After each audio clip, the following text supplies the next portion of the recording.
Next, we're going to do fur and ruffle. For both of them, you're going to need the charcoal pencil, medium or soft. And then for the ruffle, you're going to also need a colored pencil. So that's going to be the fur and the ruffle, the two items that we're going to do using the charcoal pencil. Now we're going to do the fur. So the fur and the ruffle are going to be with charcoal pencil. So you're going to need a charcoal pencil, medium or soft. And you can use a blender. This one you can buy. It's called a stump. It's like a rolled cardboard with a point. Or you can make your own. So you could take a 3x5 card and you can roll it up and tape it and make a point so that you can put your finger in there and blend. So the charcoal pencil, remember you didn't add ink line, so you're putting all your furry lines in the charcoal pencil, not straight out so it pokes, but more laying down, so it would be a soft charcoal. So each individual piece is called a pelt. So to shade it, you can take the charcoal pencil and darken the inside of each piece. This is one way to make the charcoal. You can enhance the outlines.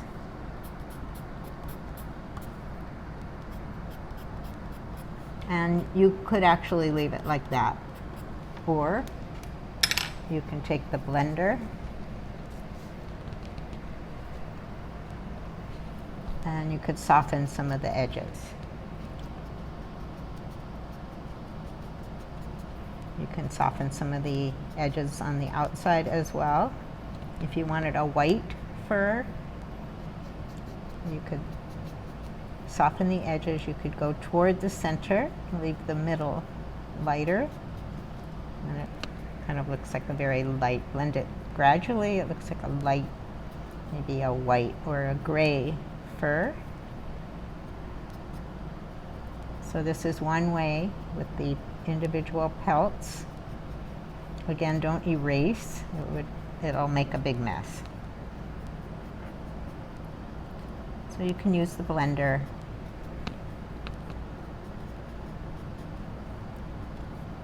Okay, then there's another type of fur. It's spotted. Some kind of animal that has spots. A lynx. Irregular spots.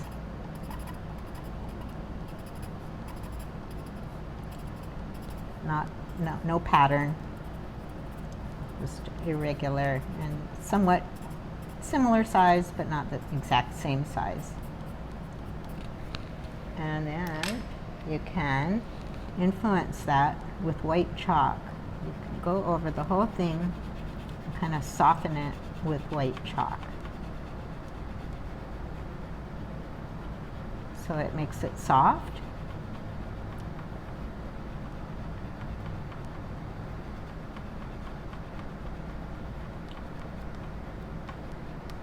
You can blend it out. It'll blend a little bit if you use the white chalk to go into the edges.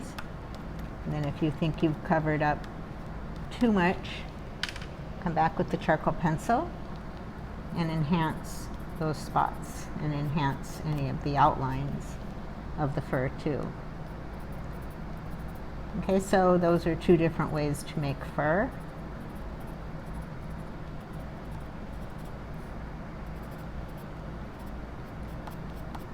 If you need to sharpen your charcoal pencil, you have to use some kind of a knife or a small hand pencil sharpener. Okay, that's the fur. For the ruffle, you have already inked it in, but you can go in and ink and put charcoal pencil over all the lines that you inked in already for the ruffle. and then you're going to shade it, so similar to the cascade in that you're going to leave the middle light.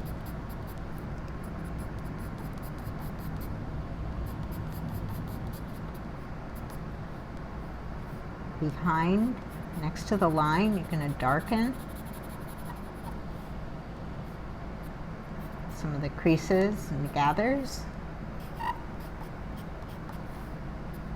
So behind the forms that come forward, you can darken and then kind of make medium values. Nothing will be flat, it will be either dark behind the forms, medium on the sides,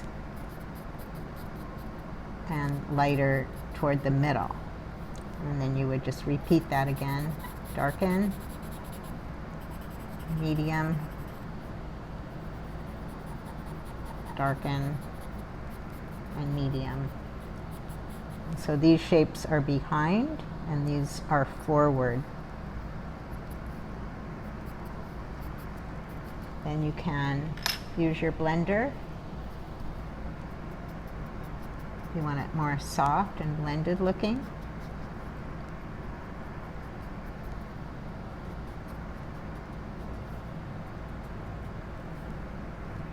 The trick is not to cover up all the white. And then you're going to take a colored pencil. I'm using blue. You want to use a medium value. You don't want it too light or too dark. And you're just going to influence the overall color. You don't need to press too hard. You're just making it more of a colored ruffle. Be sure and do the charcoal first, because if you do pencil first and then you try charcoal over it, the pencil has wax in it and it will resist the charcoal since it's just chalk. If you need to go over your lines. Okay, so that's the ruffle. And then what you can do is take a Post-it or piece of paper and cover it up so that when you're working on your other figures, your hand doesn't smear all the hard work you did to do your ruffle.